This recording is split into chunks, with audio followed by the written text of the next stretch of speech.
Sur les pictogrammes présents sur les flacons de solutions basiques comme la soude ou sur les flacons de solutions acides comme l'acide chlorhydrique, nous pouvons trouver ce pictogramme suivant.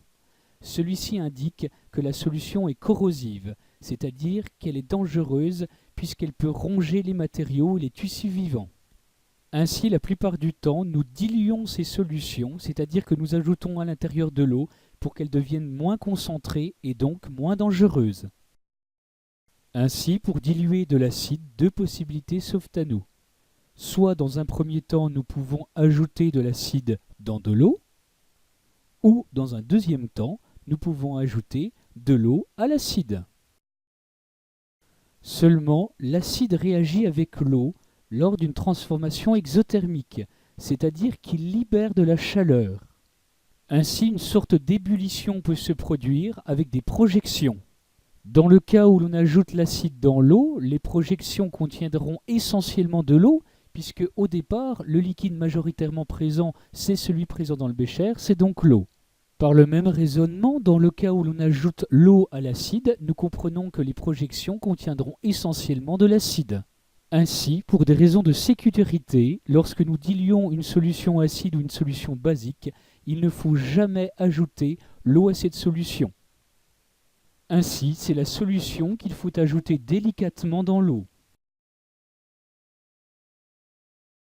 Mettons maintenant en application ce que l'on vient de voir afin d'observer comment varie le pH lors d'une dilution. Pour cet exemple, diluons du vinaigre d'alcool qui est une solution acide que l'on trouve dans le commerce. Pour cela, j'ai prélevé à l'aide d'une éprouvette graduée 10 ml du vinaigre d'alcool. Dans un premier temps, je vais déterminer la valeur du pH du vinaigre d'alcool avant la dilution. Pour cela, j'utilise du papier pH, ce qui nous donnera pas une mesure précise, mais une idée de la valeur du pH.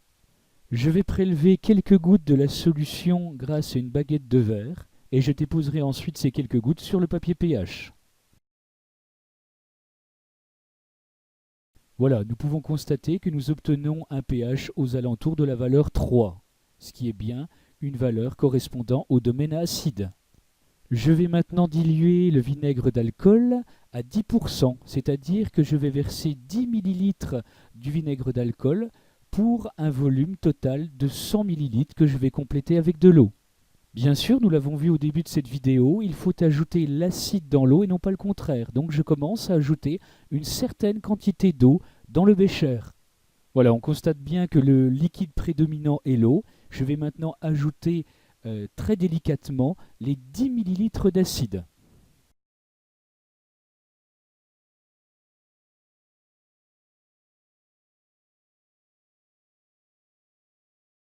Il ne reste plus cette fois-ci qu'à rajouter un petit peu d'eau afin de compléter le volume à 100 ml.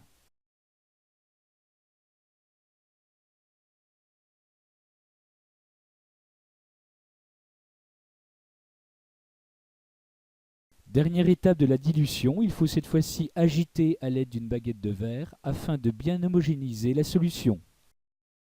Nous allons déterminer à nouveau le pH afin de voir comment celui-ci a évolué lors de la dilution.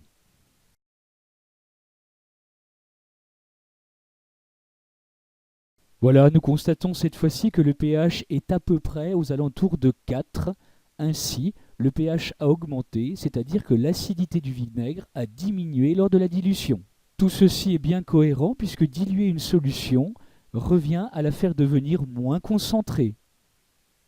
Une question survient alors, puisque en diluant la solution acide, le pH augmente, nous pourrions nous demander si celui-ci ne pourrait pas devenir supérieur à 7 et donc que la solution devienne basique. Pour comprendre et répondre à cette question, revenons au domaine de pH.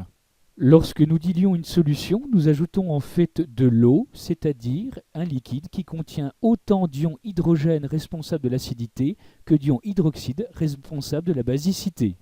Ainsi, lorsque l'on ajoute de l'eau à une solution acide, le déséquilibre présent au départ en faveur des ions hydrogène par rapport aux ions hydroxyde n'évolue pas en fait. C'est uniquement le volume total de la solution qui évolue.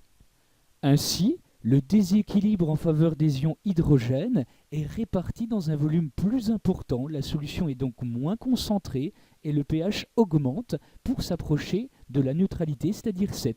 Mais en aucun moment, la solution ne pourra dépasser cette valeur et devenir basique. Elle reste acide, mais en fait de moins en moins acide. Même raisonnement cette fois-ci si l'on dilue une solution basique.